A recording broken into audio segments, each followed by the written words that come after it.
et nous allons pouvoir discuter tous ensemble. Et j'inviterai assez rapidement la salle à participer. Je les ai sentis très attentifs tout au long de vos présentations. Je voudrais d'ailleurs vous remercier et vous féliciter pour la qualité de vos présentations. C'était à la fois vivant, très clair, très agréable à écouter. Qu'est-ce que vous en avez d'ailleurs pensé? Alors vous vous êtes déjà rencontrés, je crois, justement pour préparer un peu vos exposés. Il y a eu une sorte de journée de préparation. Qu'est-ce que vous pensez les unes les autres de vos thèmes de recherche? Je me disais, il y a forcément des liens, hein. Le marketing et puis Internet. On se dit c'est aussi un outil, Internet, pour apprendre à connaître les patients. Il y a des choses à faire, vous deux. Ben, quelque part, c'est ce qui nous rassemble un petit peu tous, c'est le patient.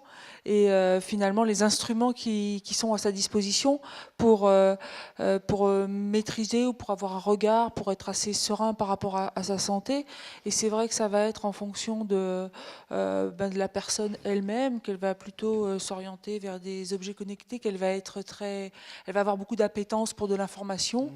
Et puis d'autres qui vont avoir plus d'appétence pour la méditation ou encore pour jouer un rôle extrêmement actif dans l'éducation.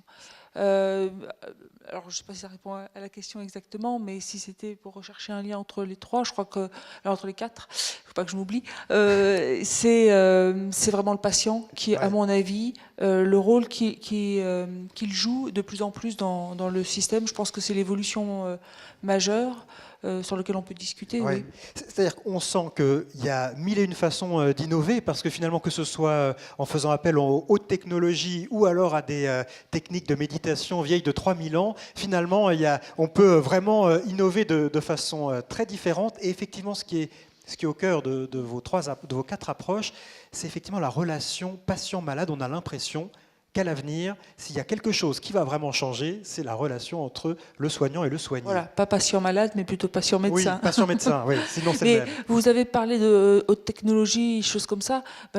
Quand même, il faut faire attention que les nouvelles technologies sont pour essayer de mieux comprendre la façon dont fonctionne le corps. Donc, quand on veut croiser des données génétiques, des données cliniques, des données vraiment très complexes, c'est pas des choses qui s'adressent aux patients. Ça, ce sont vraiment des technologies qui s'adressent aux médecins qui ont la compétence pour pouvoir les interpréter. Ce qui s'adresse plus aux patients, c'est ce dont ils se sont emparés, à savoir les objets connectés. J'ai noté quand même, Corinne Isnar-Bagnis, vous disiez c'est bien beau d'avoir 12 applications à ouvrir face à son patient, mais il y a un moment, il faut aussi savoir le regarder et prendre le temps de prendre en compte son histoire, sa souffrance, sa douleur. Donc, effectivement, derrière les technologies, il ne faut pas oublier cette relation entre le... Je pense que c'est pas du tout incompatible. Moi, j'ai plutôt tendance maintenant de faire les choses en deux temps. C'est comme si j'avais deux métiers un petit peu. Donc, Ouais. on discute dialyse, on discute médicaments, on discute sciences, techniques, médecine. Puis une fois qu'on a fait ce job-là, on peut prendre un petit moment pour dire ou avant, parfois c'est après. Mais il y a toujours un moment où il faut qu'on soit vraiment présent. Et on n'est pas en capacité, les êtres humains, contrairement à ce qu'on pense, de faire plusieurs choses à la fois. On n'est pas en capacité d'écouter une personne et son questionnement ou quelqu'un qui va nous parler de comment il vit son quotidien et en même temps d'être sur l'ordinateur pour aller récupérer ses résultats biologiques ou regarder son scanner ou je ne sais quoi d'autre. Et en fait, on croit toujours qu'on est capable de faire plusieurs choses à la fois comme Napoléon, mais pas du tout. Quand on pense qu'on fait ça, on a un esprit et un mental qui zappe, en fait, qui passe constamment d'un centre d'intérêt à l'autre et on est présent nulle part. Donc en fait, il y a un moment donné où il faut choisir. Il faut faire les choses séquentiellement. Alors, on ne peut pas tout faire en même temps. Catherine Tourette-Turgis, cette idée que la relation entre le médecin et le soignant est en train d'évoluer, vous qui êtes une observatrice depuis maintenant quelques années, hein, vous avez parlé aussi de ce qu'a changé l'arrivée du sida, du VIH, vous avez l'impression qu'il y a des gros changements dans ce domaine et que ça va en s'amplifiant?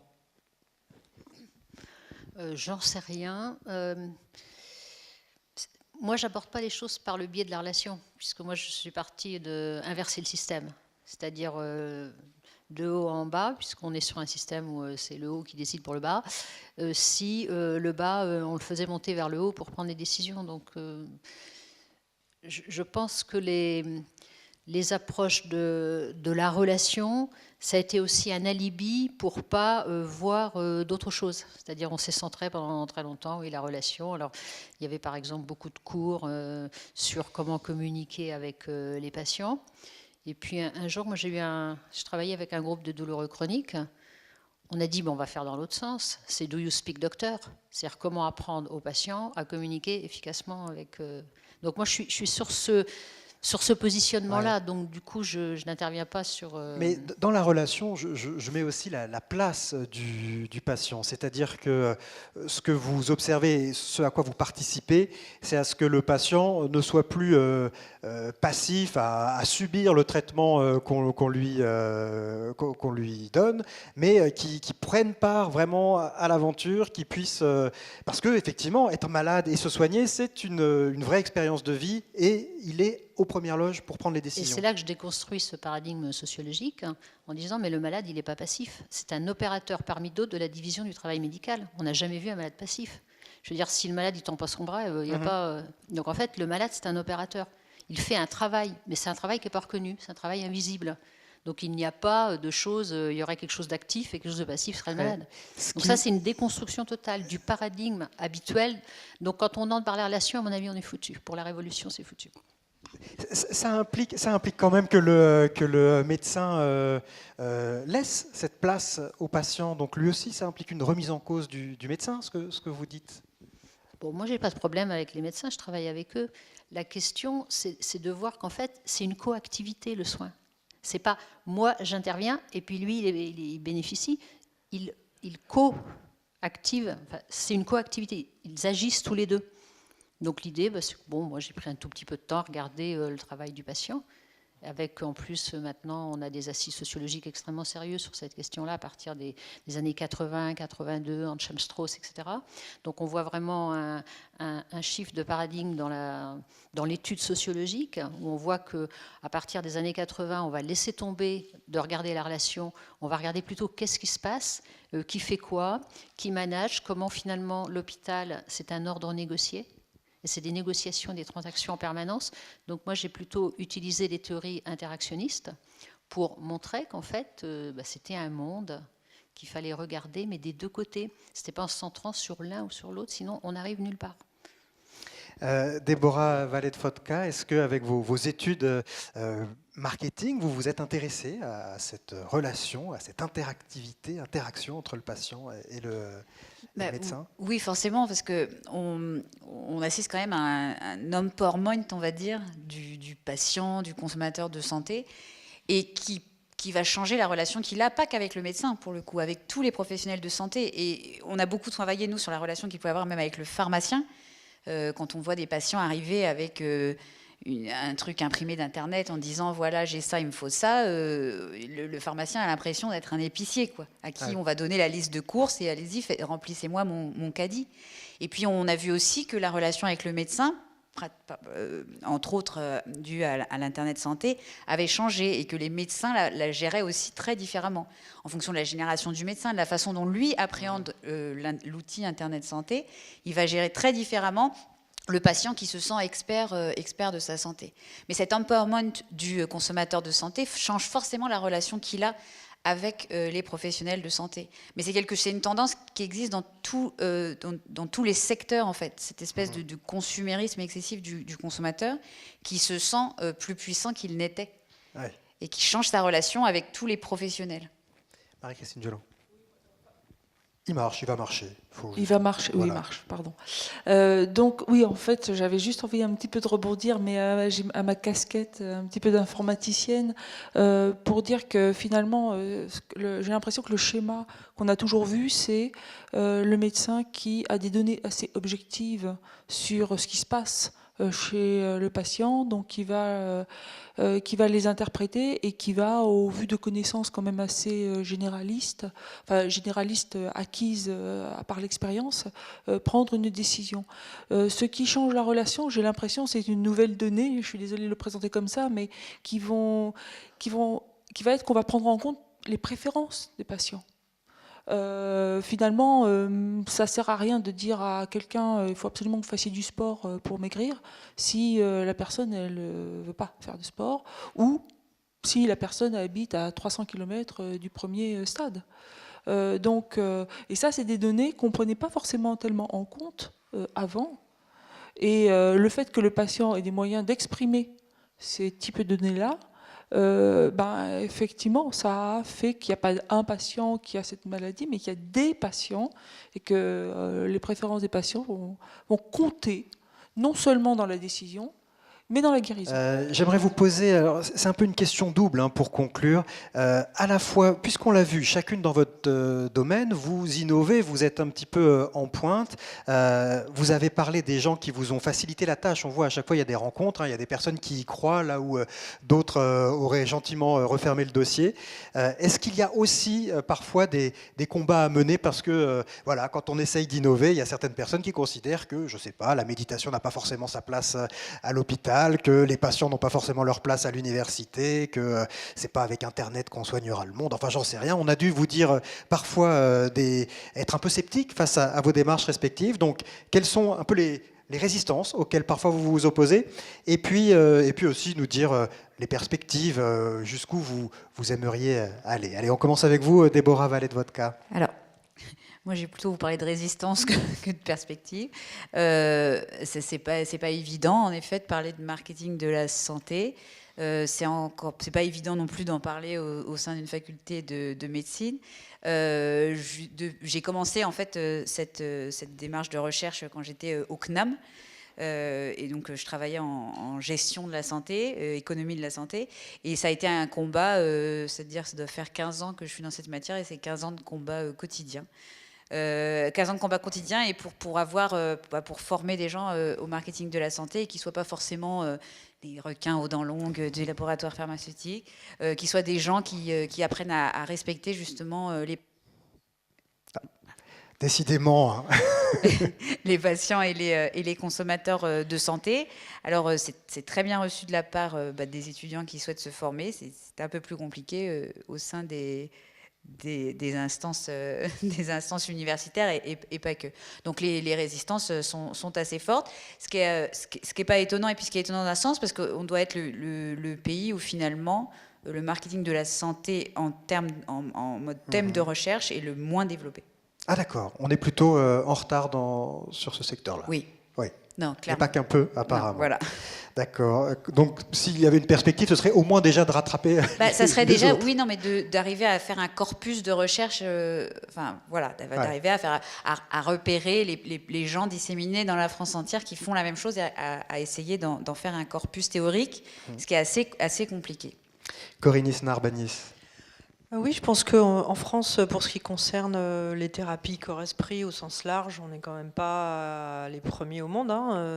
Aux États-Unis et au Canada, ça fait 30 ans qu'on enseigne dans les facs de médecine. Il y a même des universités qui sont quand même pas les plus ridicules, comme McGill à Montréal, où tous les étudiants en médecine ont obligatoirement dans leur parcours une approche de la pratique méditative dans une perspective de travailler sur eux, de mieux se connaître, de savoir gérer leurs émotions, de préparer leur interaction. Et peut-être on peut dire quand même, on est très conscient en France des difficultés des étudiants en médecine à rentrer en relation, à rentrer à l'hôpital, à découvrir ce monde de l'interaction avec les patients. Et il y a des universités ailleurs qu'en France où c'est déjà en place depuis très longtemps.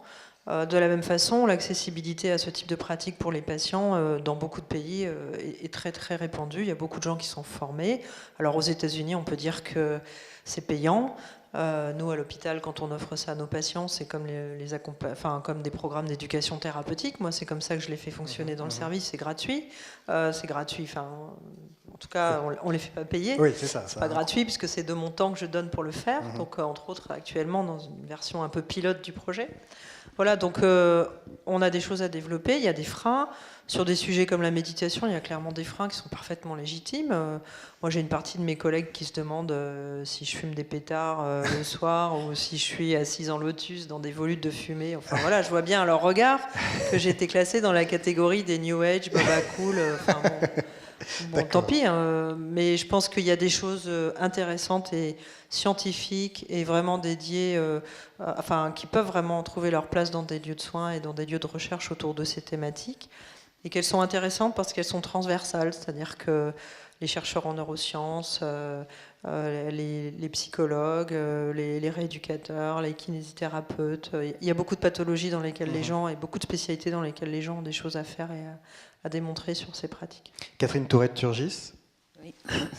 Moi, je pense qu'on traverse une période sociale peut-être d'incertitude, de doute, et c'est vraiment le moment d'innover. Ce sont des périodes historiques où on peut.